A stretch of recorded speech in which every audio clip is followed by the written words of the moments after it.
Hello students, I wish आप सब अच्छे होंगे। आज हम अपना महाकाव्य स्टार्ट कर रहे हैं। रामायण एवं महाभारत को महाकाव्य का दर्जा प्राप्त है। रामायण एवं महाभारत युग के स्थलों की खुदाई बीबी लाल बीबी लाल ने की थी। वैदिक काल एवं बौद्ध काल के बीच के समय को महाकाव्य युग माना जाता है, लेकिन इनकी रचना 4th सेंचुरी बीसी में और वर्तमान स्वरूप गुप्त काल में ग्रहण किया था। रामायण का युद्ध आर्य आर्योत्तर संस्कृति तथा महाभारत का युद्ध भाई भाई के बीच का युद्ध था। महाकाव्य के लेखकों को एपिक विदिन एपिक कहा जाता है। सबसे पहले हम रामायण पढ़ेंगे। रामायण हमारा आदि काव्य है और वाल्मीकि हमारे आदि कवि हैं। वाल्मीकि जी का प्रारंभिक नाम रत्नाकर था। प्रारंभ में वे एक डाकू थे। अपने पाप कर्मों का बोध होने पर उन्होंने डाकू का पेशा त्याग दिया। रामायण में सात कांड यानी कि 7 अध्याय, जिसे इंग्लिश में चैप्टर, ये मूलतः 6000 श्लोक थे। बाद में ये इन श्लोकों की संख्या 12,000 और अंततः 24,000 हो गई, जिसके कारण रामायण का एक नाम चतुर्विंश शांति संहिता पड़ा। रामायण के 7 कांड क्रमशः बालकांड, अयोध्या कांड, अरण्य कांड, किष्किंधा कांड, सुंदरकांड, लंका कांड, उत्तरकांड है। सबसे बड़ा कांड बालकांड है तथा सबसे छोटा किष्किंधा कांड है। दशरथ जातक बौद्ध ग्रंथ में रामायण का प्रारंभिक उल्लेख हमें देखने को मिलता है तथा विमल सूरी की ओमिच्रियु रामायण का जैन संस्करण है। रामायण के नाटकीय प्रदर्शन का विवरण हरिवंश में मिलता है। रामायण का सर्वप्रथम अनुवाद इराम अवतारम नाम से कंबन ने 12वीं सदी में तमिल में किया था। बदायूं ने अकबर तथा इब्न हरकरन ने शाहजहां के समय फारसी में रामायण का अनुवाद किया था। बांग्ला में कीर्तिवास ने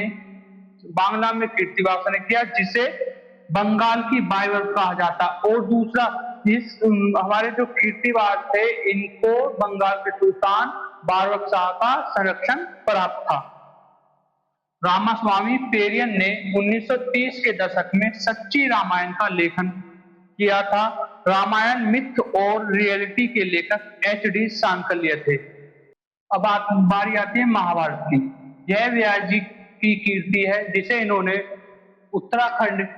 उत्तराखंड में बद्रिका आश्रम में की थी। इस ग्रंथ के लिपिक भगवान श्री कृष्ण थे। महाभारत के टीकाकार नीलकंठ जी थे। महाभारत को जय संहिता, जब इसमें 8,000 श्लोक थे तो जय संहिता, जब 24,000 श्लोक थे तो भारत, और 1,00,000 श्लोक होने पर सत साहित्य या महाभारत कहा जाता था। महाभारत का प्राचीन नाम जय था। महाभारत का सर्वप्रथम उल्लेख आश्वाल्य गृहसूत्र में हुआ। ये आश्वाल्य गृहसूत्र वही गृहसूत्र है जिसमें स्त्रियों का समावर्तन संस्कार दिया हुआ है। महाभारत में कुल 18 पर्व यानी कि पर्वत अध्याय है तथा भगवत गीता इसके 6वें भीषण पर्व का भाग है, जिसमें कृष्ण जी अर्जुन को उपदेश देते हैं गीता का। महाभारत के 18 पर्व यानी अध्याय क्रमशः फर्स्ट आदि पर्व, सेकंड सभा पर्व, थर्ड अरण्य पर्व, फोर्थ विराट पर्व, फिफ्थ उद्योग पर्व, सिक्स्थ भीष्म पर्व, सेवंथ द्रोण पर्व, 8th कर्ण पर्व, 9th शल्य पर्व, 10th सोप्ती पर्व, 11th स्त्री पर्व, 12th शांति पर्व, 13th अनुशासन पर्व, 14th अश्वमेधिक पर्व, 15 आश्रम वार्षिक पर्व, 16 मोसलू पर्व, 17 महाप्रस्थन्य पर्व, 18 स्वर्गरोहण पर्व तथा इसका हरिवंश इसका खिल्य पर्व था। और इसके अनुवाद मालाधार बसु ने भगवत गीता का बांग्ला अनुवाद किया, जिसे श्री कृष्ण विजय के नाम से जाना जाता है। और बारबक शाह ने इन्हें यानी कि मालूधार बसु को गुणराज खां की उपाधि दी थी। इसका फारसी अनुवाद रजनामा के नाम से बदायूं ने, जिसकी प्रस्तावना भूपजन ने लिखी थी, और चित्रांकन बसावन दसवंत देवलाल ने किया था। महाकाव्य के बाद हम पुराणों का अध्ययन करते हैं। पुराणों का अर्थ प्राचीन है। पुराणों के रचयिता ऋषि लोमहर्ष या उनके पुत्र अगस्त्य को माना जाता है। कहीं कहीं पर वेद व्यास को भी पुराणों का कर्ता माना जाता है। सभी पुराणों का संकलन सरस्वती नदी के तट पर हुआ।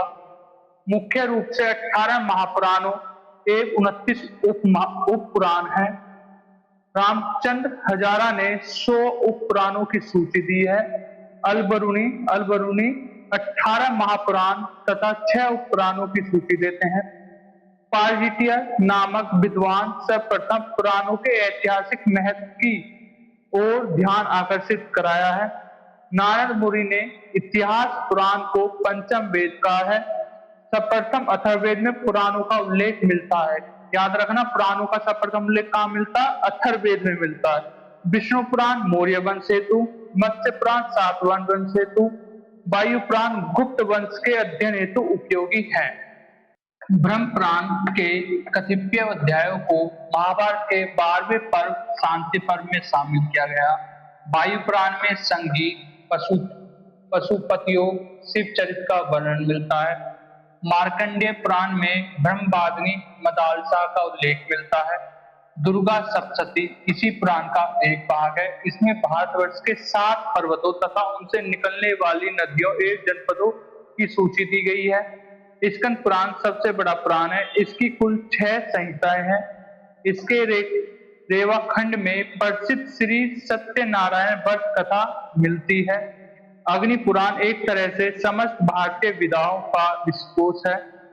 इसमें मंदिर निर्माण कला, राजनीति, व्याकरण, ज्योतिष, योग शास्त्र के 8 अंगों तथा कृषि संबंधित विवरण मिलता है। आज के लिए इतना ही।